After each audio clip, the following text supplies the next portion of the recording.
है तब हम वेनेक इस स्पार्टन को देखते हैं जो अपने घर पे कभी एक बहुत ही बड़ा ब्लास्ट होता है। वेनेक के हेडक्वार्टर आने के लिए निकलता है। वही दूसरी जगह मास्टर चीफ और पेरिस चर्च के ब्लास्ट से बच गए होते हैं और वो दोनों भी भागते हुए शहर आते हैं जहाँ पे पीछे बहुत ही बड़े बड़े ब्लास्ट हो रहे हैं। शहर पूरा डिस्ट्रॉय हो गया है। अब यहाँ पे पेरिस पैनिक होने लगती है क्योंकि उसके पेरेंट्स मारे गए हैं, जिसके कारण मास्टर चीफ उसे खींचते हुए एक दूसरे हिस्से में लाकर शांत करता है। यहाँ पे पेरिस रोने लगती है और कहती है कि मुझे अपने पेरेंट्स को बचाना ही है, लेकिन मास्टर चीफ उसे मना करता है क्योंकि उसके सारे निकलते हैं। ये शहर का दूसरा हिस्सा था जहाँ पे अभी तक कोई अटैक नहीं हुआ था। पेरिस लोगों को वार्न करने लगती है, यहाँ से भागने कहती है कि तभी सामने से कोवेनेंट एलियन की सेना इनविजिबल होकर लोगों पर हमला करने लगती है। मास्टर चीफ दौड़ते हुए एक एलियन के पीछे जाकर उसे पकड़ता है और वैसे वो एलियन दिखने लगता है। दोनों के बीच में काफी घमासान फाइट होती है। मास्टर चीफ बिना सूट के भी उस एलियन पर भारी पड़ता है और उसे मारकर वो पेरिस के साथ आगे बढ़ता है। यूएनएससी के हेडक्वार्टर में हम देखते हैं जहाँ पे सोरेन और डॉक्टर हॉल्जी उसी सिमुलेशन में थे कि तभी बिल्डिंग में होने वाले ब्लास्ट के कारण इनका सिमुलेशन बंद हो जाता है और दोनों वहाँ से भाग जाते हैं। जाते हुए हॉल्जी सोरेन के बेटे केस्लर के बारे में पूछने लगती है कि क्या वो तुम्हारी तरह स्पार्टन बनना चाहता है, और यहाँ हमें समझ आता है कि सोरेन को खुद बचपन से ही स्पार्टन बनना था। अब बातों ही बातों में हॉल्जी कहती है कि तुम अच्छे स्पार्टन बन सकते थे, लेकिन तुम्हारे साथ हुए हादसे के बाद हमें तुम्हें जाने देना पड़ा। यानी कि उन्होंने जानबूझकर सोरेन को स्पार्टन प्रोग्राम से जाने दिया था। सोरेन खुद भागा नहीं था। अब ये बात सुनने पर सोरेन को काफी अजीब लगता है, इसीलिए वो आगे जाने पर डॉक्टर हॉल्जी को कहता है कि यूएनएससी से मैं खुद भागा था, तुम लोगों ने मुझे जाने नहीं दिया क्योंकि मुझे स्पार्टन बनने में कोई भी इंटरेस्ट नहीं था। मैंने भागकर खुद की अपनी एक फैमिली बनाई, अच्छी लाइफ जी रहा हूँ। लेकिन तभी हॉल्जी उसे रिवील करती है कि तुम भागे नहीं थे, हम लोगों ने तुम्हें भागने दिया क्योंकि तुम्हारे बॉडी पर हमने जो भी एक्सपेरिमेंट किए थे, जितने भी हार्मोन्स के इंजेक्शन लगाए थे, उसका गलत असर पड़ने लगा था और इसीलिए तुम्हारे हाथ का स्ट्रक्चर भी पूरा बदल गया था। तुम एक्सपेरिमेंट में फेल हो गए थे और स्पार्टन बनने के लिए डिस्क्वालीफाइड हुए थे था और तुम्हारे इस एक्सीडेंट का असर उस पर भी पड़ने लगा था। उसका परफॉर्मेंस कमजोर होने लगा था, इसीलिए तुम्हें जिस दिन भागना था हमने जानबूझकर सारी सिक्योरिटी को बंद कर दिया था ताकि तुम यहाँ से आसानी से भाग सको। अब ये सुनकर सोरेन को भी शॉक लगता है। दूसरी जगह पे शहर पूरा वॉर जोन बन गया था और जॉन और पेरिस आगे बढ़ ही रहे होते हैं हेडक्वार्टर आने के लिए कि तभी रास्ते में उसे रीज, डैनिलो और डैनिलो का हस्बैंड एलियन के साथ लड़ते हुए दिखाई देते हैं। डैनिलो के पास काफी पावरफुल गन होती है जिसे मारते ही एलियन के एरिया पर पूरा ब्लास्ट हो जाता है। अब ये लोग वहाँ से भागते हुए एक बिल्डिंग में जाते हैं, लेकिन कोवेनेंट एलियन इनके पीछे ही होते हैं और रीज पीछे रुककर सबको मारते हुए आती है। तो यहाँ ऊपर के हिस्से में भी कोवेनेंट एलियन आ गए थे, इसीलिए मास्टर चीफ बॉम्ब गिराता है और उन्हें मारते हुए आगे बढ़ता है और एक विंडो से सीधा नीचे कूद जाता है, जिसके बाद सभी लोग नीचे कूदने लगते हैं। लेकिन तभी हम देखते हैं डैनिलो का जो हस्बैंड होता है वो वहीं पे मारा गया था, इसीलिए रीज उसे गुड बाय करके वहाँ से निकल जाती है। अब नीचे आने पर जब डैनिलो को ये बात पता चलती है तो वो भी पीछे ही रुकने का फैसला करता है ताकि ये लोग आगे बढ़ सके। और तभी वहाँ पे डैनिलो एक बहुत ही बड़ा ब्लास्ट करता है जिसमें एलियन की काफी सारी सेना मारी जाती है, जिसके कारण रीज और जॉन आगे निकलते हैं। दूसरी जगह हम देखते हैं हॉल्जी और सोरेन जो फैसिलिटी में आगे बढ़ रहे होते हैं। फाइनली हॉल्जी वहाँ पे आती है जहाँ पे कोर्टाना को रखा गया था।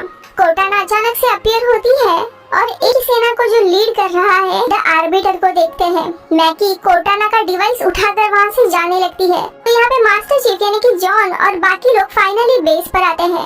यहाँ पे काफी सारे सिविलियन जख्मी पड़े थे। अब मास्टर चीफ वेनेक से मिलता है जो उसे यहाँ का रिपोर्ट बताता है। जॉन पूछता है कि काई कहाँ पर है, तो वेनेक कहता है कि उसका कोई भी पता नहीं है, शायद वो भी एलियन से कहीं पे लड़ रही होगी। जिसके बाद जॉन अपना सूट लेने जाता है, लेकिन वेनेक उसे रिपोर्ट करता है कि एक्करसन जब यहाँ से गया था तब सारे सामान के साथ वो हमारा सूट भी लेकर गया है, यानी कि एक तरह से इन लोगों को यहाँ पे मरने के लिए छोड़ दिया है। और फिर वो पूछता है कि यहाँ का इंचार्ज कौन है, और तब हम एडमिरल जेकब को देखते हैं। वो जॉन को देखकर सबसे पहले जॉन से माफी मांगते हैं क्योंकि जॉन अभी तक जो भी कह रहा था कि एलियन इस प्लेनेट पर आ गए हैं वो सब कुछ सच था और किसी ने भी उसके बात पे भरोसा नहीं किया। आगे वो बताता है मैनेजमेंट को सेंचुरी प्लेनेट के अटैक के बाद ही पता पता चल गया था कि अगला अटैक प्लैनेट रीच पर यानी कि इसी प्लैनेट पर होने वाला है और तभी उन्होंने अपने सारे एसेट्स नए प्लैनेट पर ट्रांसफर करना शुरू कर दिया। इसके बाद एडमिरल जेकब सारे सोल्जर्स को मोटिवेशनल स्पीच देता है। अब इसके बाद सॉरेन और हॉल्जे भी वहाँ पे आते हैं। हॉल्जे और जेकब दोनों हस्बैंड एंड वाइफ होते हैं जो सेपरेटेड थे। अब जेकब अपने वाइफ और सॉरेन को लेकर वहाँ से सिविलियन की शिप तक उसे छोड़ने जाता है। रास्ते में वो पूछती है कि मिरांडा कहाँ पर है, मिरांडा यानी इन दोनों की बेटी। तब वो बताता है कि वो सेफ है। तो यहाँ नीचे मास्टर चीफ, वेनेक और रीज बाकी सोल्जर के साथ यूएनएससी के गेट पर होते हैं ताकि वो एलियंस को रोके। और हम देखते हैं एलियंस का काफी ज्यादा नंबर होता है और स्पार्टन को काफी मुश्किल हो रही होती है उन्हें रोकने के लिए। यहाँ सॉरेन और डॉक्टर हॉल्जे ऊपर आते हैं जहाँ पे सिविलियंस की शिप निकलने ही वाली होती है कि तभी सॉरेन को रियलाइज होता है कि यहाँ पे भी कोई खतरा है, इसलिए वो आगे बढ़ने लगता है। और तभी वहाँ पर एलियंस आ जाते हैं और अंधाधुंध फायरिंग करने लगते हैं। सॉरेन एक स्पार्टन रह चुका है इसीलिए वो उन्हीं की तरह एलियन से लड़ने लगता है। तो यहाँ पे नीचे के स्पार्टन्स को भी ऊपर आने का ऑर्डर दिया जाता है, इसीलिए मास्टर चीफ, रीज और वेनेक ऊपर आने निकलते हैं। तो यहाँ शिप के अंदर देखते हैं पैरिस शिप को शुरू करती है, लेकिन तभी उन्हें पता चलता है कि फ्यूल का पाइप अभी भी अटैच्ड है, इसीलिए जेकब जल्दी जल्दी नीचे आते हैं और वो पाइपलाइन को जैसे ही ऑफ करते हैं वैसे सारे एलियंस उन्हें घेर लेते हैं। जेकब पैरिस को शिप चालू करने के लिए कहता है। ये देखकर सॉरेन चुपचाप डॉक्टर हॉल्जे को वहाँ से लेकर जाने लगता है, लेकिन हॉल्जे अपने हस्बैंड के लिए काफी जोर जोर से चीखने लगती है और तभी स्पार्टन्स वहाँ आते हैं और अगले पल में वहाँ बहुत ही बड़ा ब्लास्ट होता है जिसमें उसके साथ काफी सारे एलियंस मारे जाते हैं। तो यहाँ पे पैरिस और शिप के अंदर के सारे लोग सक्सेसफुली वहाँ से इवैक्यूएट हो जाते हैं। यहाँ पे हॉल्जे पूरी दुखी थी कि उसका हस्बैंड मारा गया है। वही दूसरी तरफ जब वो शहर का नजारा देखती तब उसका पूरा दिल टूट जाता है क्योंकि ये पूरा शहर अब डिस्ट्रॉय हो गया था, वॉर जोन बन गया था। अब जॉन वहाँ से जाने लगता है, लेकिन तभी पीछे बहुत ही बड़ा ब्लास्ट होता है और कोवेनेंट एलियन अपने प्लाज्मा ब्लेड और काफी एडवांस हथियारों से लोगों को मारते हुए आते हैं। सॉरेन, जॉन, वेनेक, रीज चारों भी एलियन से अंधाधुंध लड़ने लगते हैं, लेकिन तभी वहाँ पर एलियन का हायर कमांडर यानी कि वैर गैटानाइट आता है। ये दरअसल मास्टर चीफ के ही लेवल का एलियन का कमांडर होता है और उसकी और जॉन की पर्सनल दुश्मनी होती है, इसीलिए जॉन सामने आता है और वो दोनों लड़ने लगते हैं। और तभी जॉन को भी उनकी प्लाज्मा स्वॉर्ड मिलती है, यानी कि दोनों भी अब ड्यूल शुरू करने वाले थे कि तभी दूसरा छोटा एलियन जॉन पर हमला करता है। ये देख द आर्बिटर को काफी गुस्सा आता है और वो एलियन का धड़ सर से अलग कर देता है, जिसके बाद वो जॉन को काफी पीटता है और उसे मारने वाला होता है कि तभी पीछे से मैकी आकर उसे रोकती है और आर्बिटर गुस्से में रुक जाता है और मैकी के साथ जाने लगता है। तो यहाँ पे वेनेक किंग यार्ड नाम के दूसरे कमांडर से लड़ रहा होता है और वो एलियन का वेपन मिडलैंड से उस पर अटैक करता है, लेकिन सूट के कारण वो क्रिस्टल किंग यार्ड को नहीं लगते, लेकिन वो एलियन एक क्रिस्टल को लेके सीधा वेनेक के छाती में घुसा देता है और कुछ ही सेकंड के बाद वो क्रिस्टल पूरा ब्लास्ट हो जाता है और वेनेक बेचारा उधर ही मारा जाता है। ये देख जॉन पूरा चीखने लगता है और एलियंस को मारने जाता है, लेकिन सॉरेन उसे पीछे खींच लेता है और ये एपिसोड इधर ही खत्म होता है।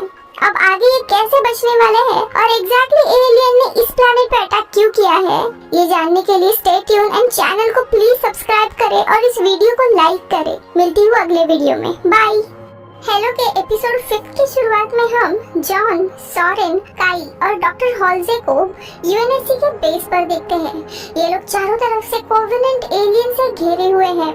जॉन की हालत भी काफी खराब होती है, लेकिन तभी अचानक से हमला रुक जाता है। ये लोग देख ही रहे होते हैं कि हुआ क्या है कि तभी ऊपर से अल्फा जिराल हैन नाम का एक दूसरा हाई रैंक्ड एलियन आता है और अब वो बीच के सपोर्ट को भी तोड़ देता है और इनको मारने के लिए आगे बढ़ता है, लेकिन तभी सामने एक शिप आ जाती है जो इस एलियन को बॉम्ब से फायरिंग करके उड़ा देती है। और यहाँ पर हम देखते हैं सॉरेन की पत्नी लॉरा और कॉन इन्हें बचाने के लिए आई होती है। अब लॉरा का गुस्सेल फेस देखकर सॉरेन समझ जाता है कि अब घर में क्लेश होने वाला है। इसके बाद सॉरेन और रीज जॉन को उठाकर शिप में रखने जाते हैं, लेकिन रीज वापस जाती है वेनेक का शव लेने के लिए और एक धमाके के साथ ही हम देखते हैं रीज वेनेक का बॉडी उठाकर शिप में आने लगती है, लेकिन मुश्किल से उसे और वेनेक को अंदर लेकर ये लोग निकल जाते हैं। तभी जॉन बेहोश होने से पहले देखता है कि एलियन अलग अलग जगह पर लेजर बीम से पूरी सिटी को डिस्ट्रॉय कर रहे हैं। यहाँ पे डॉक्टर हॉल्जी उसका इलाज करने के लिए जाती है और तभी हम जॉन की एक याद देखते हैं। सीजन 1 का जब एंड हुआ था तब कोर्टाना इस एआई ने जॉन के शरीर का पूरा कंट्रोल लिया होता है और जब एडमिरल पेरांगोस्की इस एआई को जॉन के शरीर से निकाल रही होती है तब इसके कारण जॉन मरने वाला होता है और कोर्टाना एआई जॉन के लिए काफी इमोशनल होकर पेरांगोस्की को मिन्नतें करने लगती है कि कैसे भी जॉन को बचाओ। लेकिन तभी पेरांगोस्की उसके बदले में कोर्टाना से एक डील करती है और कोर्टाना उसके लिए कुछ भी करने के लिए मान जाती है। इस हादसे से जॉन को एक बात समझ आती है कि पेरांगोस्की को जॉन को बचाने में कोई भी इंटरेस्ट नहीं था, क्योंकि उसने और बाकी स्पार्टन्स ने अपना इमोशनल पैलेट निकालने के बाद वो लोग यूएनएससी पर काफी सवाल करने लगे थे गई थी और इसीलिए इनका मरना ही बेटर था और इसलिए पेरांगोस्की ने इन सारे लोगों को प्लैनेट रिच पर ही छोड़ दिया था सूट के बिना, ताकि ये लोग मारे जाएं। दूसरी तरफ हम मैकी को देखते हैं। प्लैनेट रिच का नजारा देख रही होती है जो हर तरफ जल रहा होता है कि तभी वहाँ पे आर्बिटर आता है जो रिच प्लैनेट को बर्बाद करने के बाद भी काफी डिसअपॉइंटेड है, क्योंकि इनका मेन मिशन था कि उस दूसरे वाले कीस्टोन को लेना जो कि उन्हें इस प्लैनेट पर नहीं मिला, क्योंकि कीस्टोन को एकरसन पहले ही दूसरे प्लैनेट पर लेकर गया था, यानी कि इनका मिशन फेल हो गया है। लेकिन मैकी उसे कोर्टाना डिवाइस दिखाकर कहती है कि हमें दूसरे कीस्टोन की जरूरत नहीं है, हेलो रिंग का लोकेशन हमें ये डिवाइस बताएगी। आर्बिटर जाने के बाद मैकी अलग अलग तरीके से कोर्टाना को समन करती है और वो फाइनली बाहर आती है, जिसके बाद मैकी उसे जॉन की हेलो रिंग की मेमोरीज दिखाने को कहती है। लेकिन कोर्टाना उसे एलियन की भाषा यानी सेंगेली में ही जवाब देकर कहती है कि वो मेमोरी तुम्हारी नहीं है, इसलिए मैं तुम्हें नहीं दिखा सकती और गायब होती है। इससे हमें एक बात समझ आती है कि मैकी के पास अब कीस्टोन को एक्टिवेट करने की पावर नहीं है, यानी कि एलियन के प्रीस्ट को अगर पता चला कि मैकी अब कीस्टोन को एक्टिवेट नहीं कर सकती तो वो सीधा उसे मार देंगे और ये बात अभी तक उसने छुपा के रखी है। तो यहाँ जॉन के शिप में हम देखते हैं कुछ दिन बीत गए होते हैं। जॉन को डॉक्टर हॉल्जी ने ठीक कर दिया होता है, लेकिन रिज का ऑपरेशन करने की जरूरत थी, जिसके बाद कुछ और दिन के सफर के बाद ये लोग एलेरिया नाम के प्लैनेट पर लैंड करते हैं। सोरेन का बेटा केस्लर भी शिप से इसी प्लैनेट पर आया था और उसे ही ढूंढने के लिए इन लोगों ने यहाँ लैंड किया होता है। अब सोरेन और लॉरा उसे ढूंढने के लिए सामने के ही एक शॉप पर जाते हैं।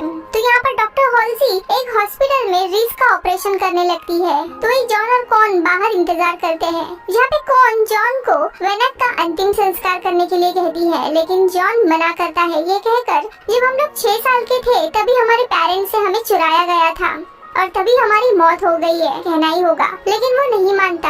ये देख गुस्से में ही कॉन खुद उसका शव लेकर निकलती है। यहाँ पर जॉन एकरसन और एडमिरल पेरांगोस्की के ऊपर काफी गुस्सा होता है, इसलिए उसे कैसे भी उन लोगों से बदला लेना था। तो सोरेन जिस शॉप में गया था वहाँ का ओनर एक रजिस्ट्री देखकर बताता है कि तुम्हारा बेटा आया तो था, लेकिन उसे कुछ लोग यहाँ से लेकर गए हैं और उन लोगों का पता बताता है।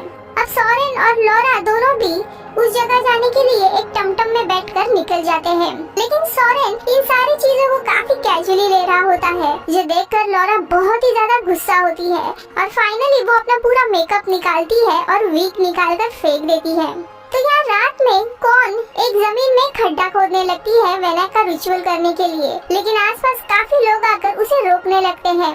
तो यहाँ पे जॉन और डॉक्टर हॉल्जे हॉस्पिटल के अंदर बैठे होते हैं और वो बताता है कि उसे कैसे भी पेरांगोस्की को खत्म करना है, लेकिन डॉक्टर हॉल्जे उसे उसका असली मकसद याद दिलाती है और कहती है कि उसे कैसे भी हेलो रिंग को हासिल करना है, क्योंकि वही उसका असली मकसद है और इसी के कारण वो उस कीस्टोन को एक्टिवेट कर सकता था।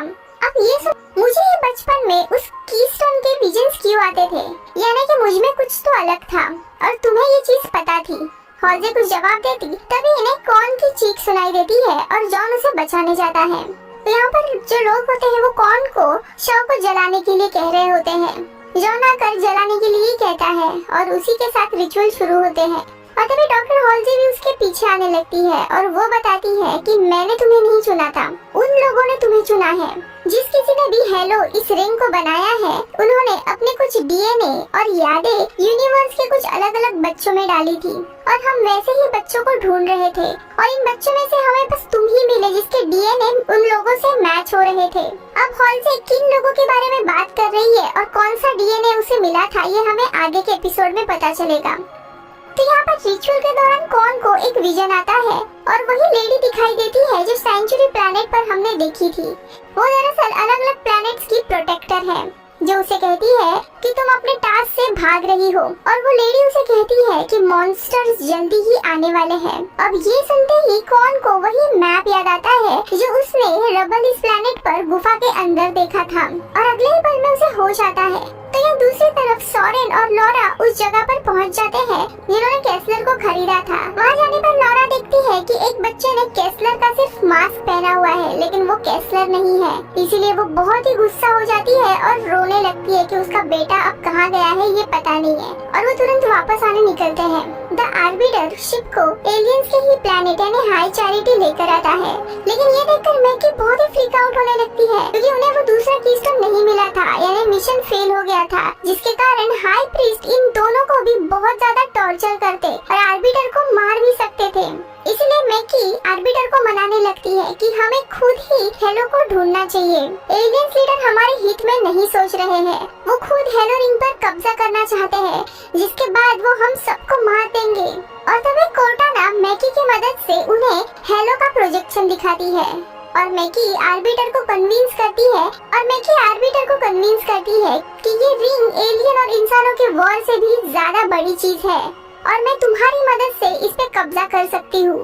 दरअसल आर्बिटर एक हाई रैंकिंग ऑफिसर होने के बावजूद भी एलियन लीडर्स ने उसकी काफी बेइज्जती की होती है और इसके चलते उसे काफी टॉर्चर भी किया गया था। अब इसी के कारण द आर्बिटर डिसाइड करता है कि वो मैकी का साथ देगा और तुरंत शिप को दूसरे लोकेशन पर सेट करता है। अब वो जाने के बाद मैकी कोर्टाना को थैंक यू कहती है। तो यहाँ अगले दिन सुबह होती है और लॉरा एक वेपन से ओनर को धमकी देती है और तभी वो आदमी कन्फेस करता है कि तुम्हारे बेटे को दरअसल यूएनएससी वाले लोग लेकर गए हैं क्योंकि वो लोग नया स्पार्टन प्रोग्राम लॉन्च कर रहे हैं और वो इन्हें यूएनएससी के नए प्लैनेट का नाम बताता है। अब थोड़े समय के बाद इनकी शिप रेडी हो जाती है यहाँ पे ये सभी अब यूएनएससी के नए प्लैनेट यानी ऑनिक्स जाने के लिए निकलते हैं। तो यहाँ पे रीज बिल्कुल भी ठीक हो जाती है और जॉन उसे चलने कहता है, लेकिन रीज मना करती है और कहती है कि मैं अब एक स्पार्टन नहीं हूँ, मुझे अपनी जिंदगी जीनी है। और जॉन उसे फाइनल गुड बाय करता है और फिर ये लोग प्लैनेट से निकल जाते हैं। अब इस एपिसोड के एंडिंग में हम फाइनली काई को देखते हैं जो ऑनिक्स इसी प्लैनेट पर है और एकरसन उसे अब स्पार्टन 3 को ट्रेन करने के लिए कहता है और इधर ही एपिसोड खत्म होता है। एपिसोड 6 की शुरुआत में हम ऑनिक्स प्लैनेट पर देखते हैं जहाँ पे यूएनएससी का नया लोकेशन है। यहाँ स्पार्टन 3 प्रोग्राम की ट्रेनिंग चल रही होती है। इस नए प्रोग्राम में सिमुलेशन चल रहा होता है कि कैसे स्पार्टन 3 को स्पेस में अपने शिप से एलियन की शिप में जाना है और उनके शिप का पूरा सिस्टम डीएक्टिवेट करना है, जिसके लिए इनके पास एक वायरस भी होता है जो एलियन के शिप में इंसर्ट करने के बाद शिप को पूरा शट डाउन कर देगी। और इस पूरी टीम को ट्रेन कर रही है काई। अब इसी टीम में हम पेरिस को भी देखते हैं। अब काफी हफ्तों की ट्रेनिंग के बाद भी ये लोग सिमुलेशन में हार रहे थे, इसी के कारण काई और पेरिस में आर्गुमेंट होता है। फाइनली हम एडमिरल पेरांगोस्की को देखते हैं जो एकरसन को बताती है कि प्लैनेट रीच पूरा तबाह होने से पहले एक शिप वहां से निकल गई थी। सो आर यू श्योर कि डॉक्टर हॉलजे मारी गई है? तो एकरसन उसे इंश्योर करता है कि वो जिंदा नहीं है। अब ये सुन के पेरांगोस्की कहती है कि वो शिप यहाँ से बस 15 किलोमीटर दूर ही एलेरिया नाम के एक प्लैनेट में लैंड की थी और हमारे एजेंट ने बताया कि डॉक्टर हॉलजी के साथ 7 फीट का हट्टा कट्टा आदमी भी है।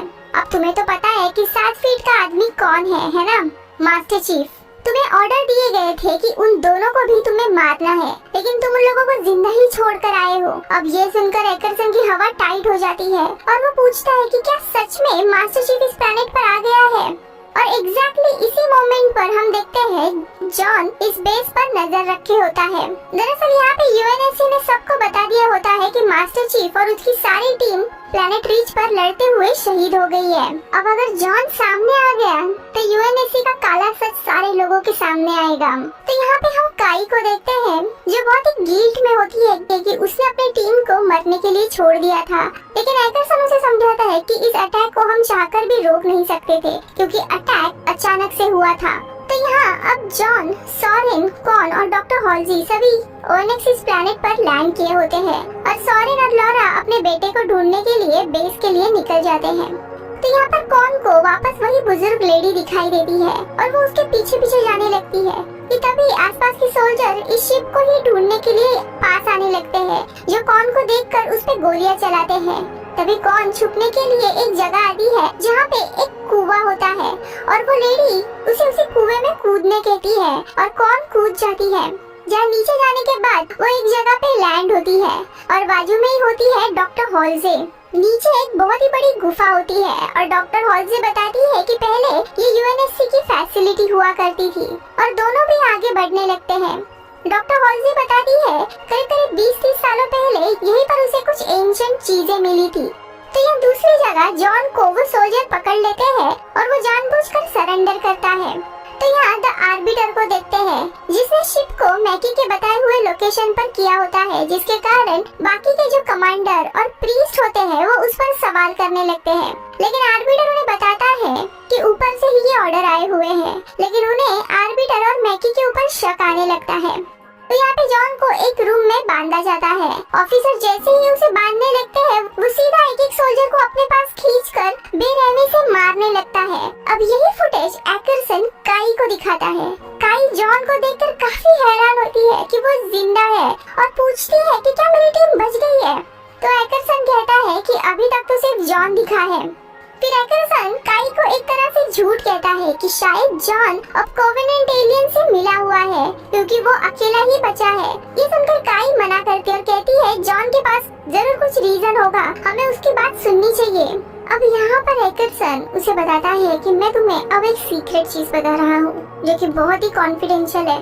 कोवेनेंट एलियन ने विज़गार्ड पर अटैक किया था और वो वहाँ से एक कीस्टोन को लेकर गए थे। इसके बाद एलियन ने रिच पर इसीलिए अटैक किया था क्योंकि उन्हें दूसरा कीस्टोन चाहिए था, लेकिन हम पहले ही उस कीस्टोन को यहाँ पे लेकर आए थे। तो यहाँ पर मैकी कोर्टाना को हेलो का लोकेशन ढूंढने के लिए कहती है। तो कोर्टाना कहती है कि मैं हेलो का लोकेशन तो ढूंढ सकती हूँ, लेकिन उसके लिए मुझे शिप का कम्युनिकेशन एक्सेस चाहिए।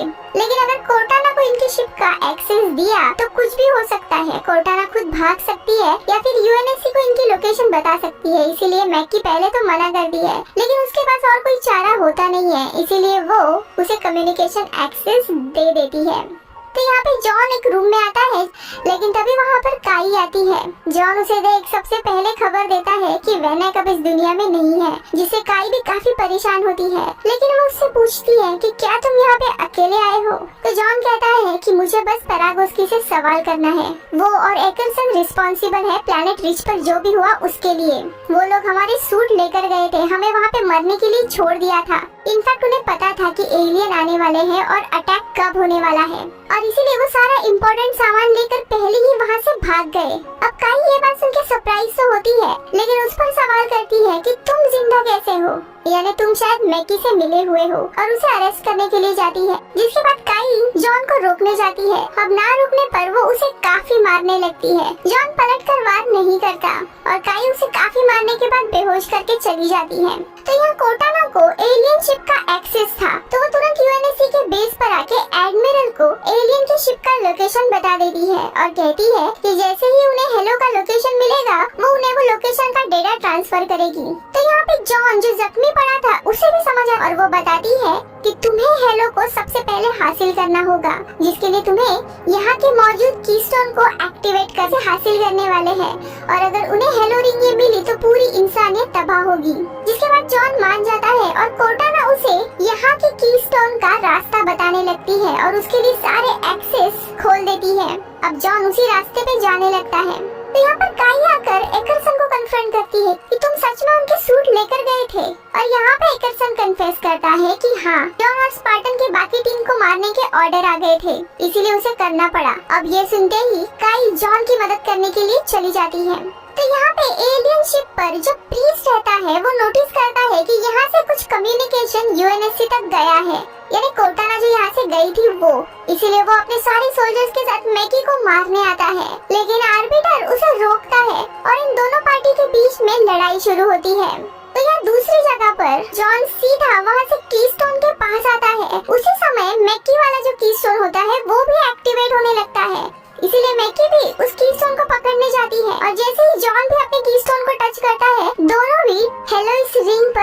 जाते हैं।